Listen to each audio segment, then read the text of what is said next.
കർത്താവിന് മഹത്വം. വളരെ അനുഗ്രഹീതമായ ഈ രാത്രിക്കായി ദൈവത്തെ മഹത്വപ്പെടുത്തുന്നു.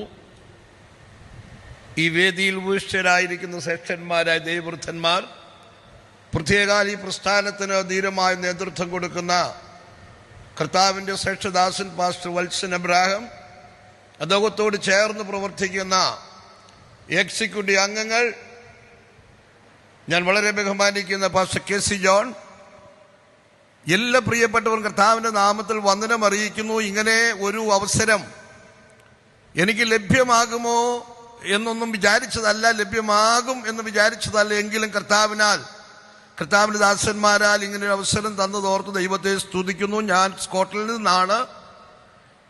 സ്കോട്ട്ലൻഡിൽ നിന്ന് ഉള്ള ഒരു വ്യക്തി എന്തു പറയണമെന്ന് ഗൂഗിളിൽ സെർച്ച് ചെയ്തപ്പോൾ 49-ലേറെ ശാസ്ത്ര സാങ്കേതിക കണ്ടുപിടുത്തങ്ങൾ സ്കോട്ടിഷുകാർ നടത്തിയിട്ടുണ്ട്. അതിൽ ഇൻസുലിനും പെൻസിലിനുമുണ്ട്, നമ്മുടെ MRI സ്കാനുണ്ട്, ടോസ്റ്റർ മുതൽ ഫ്രിഡ്ജ് വരെ, അങ്ങനെ നീണ്ട ഒരു നിര. അർത്ഥാൽ സ്കോട്ടിഷുകാർ ബുദ്ധിയുള്ളവരാണ്.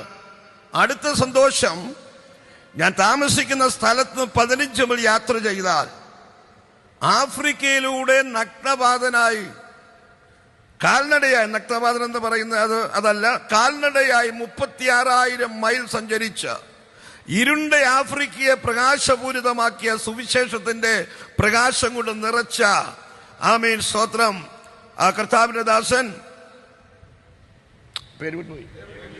David Livingstone.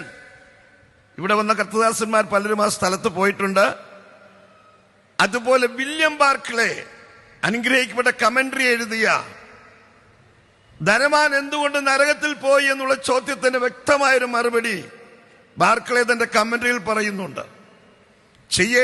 ചെയ്യേണ്ടതുപോലെ ദൈവഹിതപ്രകാരം ചെയ്യാതിരുന്നതാണ് ധനവാന്റെ നരകയാതനയ്ക്ക് കാരണമെന്നാണ് അദ്ദേഹം പറയുന്നത്. ജോൺ നോക്സിനെ കുറിച്ച് നിങ്ങൾ കേട്ടിട്ടുണ്ട്. സ്കോട്ട്ലൻഡ് എനിക്ക് തരൂ, ഇല്ലെങ്കിൽ ഞാൻ മരിച്ചു പോകുമെന്ന് പറഞ്ഞ ശ്രേഷ്ഠന്മാരുടെ നടുവിൽ കഴിഞ്ഞ ആ ദൈവദാസന്മാരുടെ ഓർമ്മ നിലനിൽക്കുന്ന നാട്ടിൽ കഴിഞ്ഞ 21 വർഷമായി താമസിച്ച ഒരു പൂർണ്ണസമയ ശുശ്രൂഷകനായി പ്രവർത്തിപ്പാൻ ദൈവം കൃപ ചെയ്തു. അവിടെയുള്ള ദൈവമക്കളുടെ ഹൃദയം നിറഞ്ഞ ആശംസകൾ. ഞങ്ങളുടെ സഭയുടെ പേര് എബനേസർ പെന്തക്കോസ്റ്റൽ ചർച്ച് എന്നാണ്. ഡിസംബർ 30 മുഴുവനും ഈ കൺവെൻഷന് വേണ്ടി, പ്രത്യേക കർത്താവിന്റെ ദാസന് വേണ്ടി, തന്നെ സൗഖ്യത്തോടെ കാണേണ്ടതിന് വേണ്ടി താൻ കടന്നു വന്ന് ഈ യോഗം ലീഡ് ചെയ്യണമെന്നുള്ള ആഴമേറിയ ആഗ്രഹത്തോടെ പ്രാർത്ഥിച്ചെന്ന് പറയുന്നത് ക്രെഡിറ്റിന് വേണ്ടിയല്ല, അതിന്റെ മറുപടി കണ്ണുകൊണ്ട് കാണുവാൻ ദൈവം സഹായിച്ചു. കർത്താവ് പ്രിയരെ, സ്നേഹമുള്ളവരെ, നമ്മുടെ പ്രാർത്ഥന കേൾക്കുന്ന ഒരു ദൈവം നമുക്കുണ്ട്. ഓളങ്ങളെയും തിരമാലകളെയും നോക്കരുത്, വിളിച്ചവനെ മാത്രം നോക്കുക. ഏതോളങ്ങളെയും, ഏത് തിരമാലയെയും, ഏത് രോഗത്തെയും, ഏത് പൈശാചിക ശക്തിയെയും വാക്കുകൊണ്ട് അമർച്ച ചെയ്യുവാൻ, തകർത്തു കളയുവാൻ കഴിയുന്ന ഒരുവനിലാണ് നമ്മൾ വിശ്വസിക്കുന്നത്. ഈ കൺവെൻഷൻ IPCയുടെ മാത്രമല്ല, മലയാളി പെന്തക്കോസ്ത് സമൂഹത്തിന്റെ അഭിമാനമാണ്, നമ്മുടെ ഒരു അഹങ്കാരം കൂടിയാണ്. നമുക്ക് ഈ കൺവെൻഷനെ സംബന്ധിച്ച് മറ്റുള്ളവർ പറയുമ്പോൾ നിങ്ങൾ ശ്രദ്ധിക്കൂ, അവരൊക്കെ ഇതിൽ സന്തോഷിക്കുന്നു. അതുകൊണ്ട് ഇത് നിർത്തുവാൻ, ഇത് മുടക്കുവാൻ പിശാചിനെ സമ്മതിക്കരുത്. ഇത് നടക്കുക തന്നെ ചെയ്യും. യേശു പറഞ്ഞ വാക്കോർക്കൂ, ഞാൻ എൻ്റെ സഭയെ പണിയും, പാതാള ഗോപുരങ്ങൾ അതിനെ ജയിക്കുകയില്ല.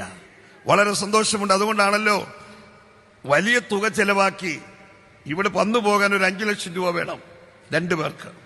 ഞങ്ങൾ വരുന്നത് പണം കൊടുത്താൽ ലഭിക്കാത്ത ആഴമേറിയ ആത്മസന്തോഷം ലഭ്യമാകുന്നത് കൊണ്ടാണ്. ആയുസ്സുള്ളിടത്തോളം കുമ്പനാട്ടി കൺവെൻഷന് മറക്കാൻ കഴിയില്ല. ഇവിടെയാണ് വചനം പഠിച്ചത്. ഇവിടുത്തെ ആത്മീയ അനുഭവങ്ങളുടെ ഓർമ്മ ഇപ്പോഴും ഹൃദയത്തിലുണ്ട്. ആ ബംഗ്ലാവിലെ സെക്ഷന്മാരെ, ദൈവവൃത്തന്മാരെ ഓർക്കുന്നു. ഈ പ്രസ്ഥാന ചുമൽ കൊടുത്ത എല്ലാവരെയും ഓർക്കുന്നു.